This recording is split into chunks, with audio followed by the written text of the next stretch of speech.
Hey everyone! Welcome back to my Real Property Law series for law students.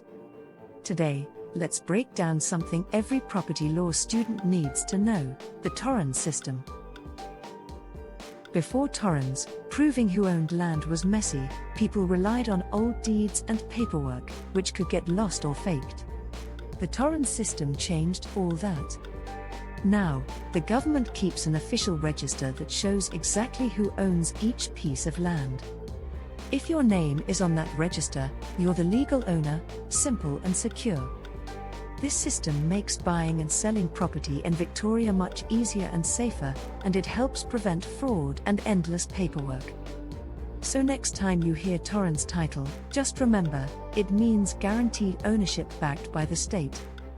If this helped you understand how land titles work, subscribe, like, and drop a comment below to tell me what you'd like explained next.